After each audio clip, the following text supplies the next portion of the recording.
Yo, what's up guys? So the question is, who am I? My name is Matthew O'Connell. I'm a singer, songwriter, a multi-instrumentalist and a SACS Old Boy, which you guys already know. What am I currently involved in my career and my personal life? Well, just to give you a quick little background story, I used to be part of the band called GoodLuck, electronic dance band that incorporates live instruments. I used to play the saxophone, the keyboards, I used to sing. I was with them for 5 years, and currently right now I've taken this opportunity to focus on my solo career as a singer. And I just finished, in this time I finished my single, which I wrote, I produced it, and on Monday I'm going to be shooting my music video. And it comes out also on the 9th of September 2020, so make sure to check that out, people. Tell us an interesting anecdote about my career. Well, being in the music industry, it has afforded me to travel the world far beyond what I ever thought I would do. And just to give you an idea, in 1 year I traveled 16 different countries in 1 year, ranging all the way from the Netherlands to India. One of our shows, I spent more time on the plane than I did in India, playing to 150,000 people at a festival, coming all the way back to Zimbabwe.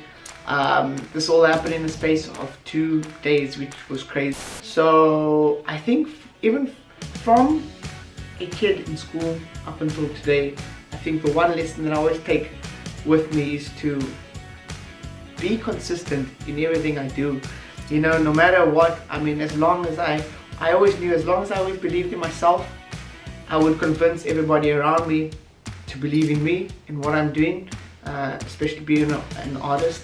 And yeah, that's been the most important lesson that I've learned, is to be consistent in chasing what you want to achieve in life, because it's not going to come to you by doing it for 1 day or 2 days or 3 days. It's going to come with the 10,000 hour rule, and it's going to take about a lot longer than you think. So be patient and be consistent. That's one of the lessons that I've always learned.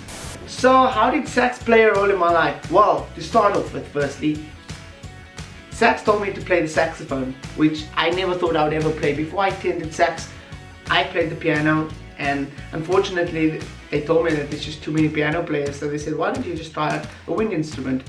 Who would have thought so many years down the line that this wind instrument will take me around the world and afford me what I'm doing right now. Also, what it has taught me is respect for others, people around me.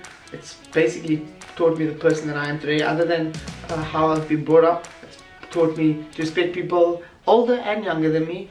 And also how it's able to bring us together. I've always said I've met SACS Old Boys in Germany, the Netherlands, and they would come up to me and say, hey, I'm a SACS Old Boy. And instantly I felt so close to them, because I know that we've traveled the same hallway and we've sat in the same desk at one stage of our lives, and we all know how detention was.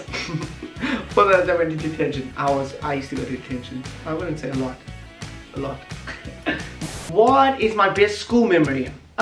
There's been a few. I mean, I do say I still miss a lot of my friends just being in school, inside of class and outside of class.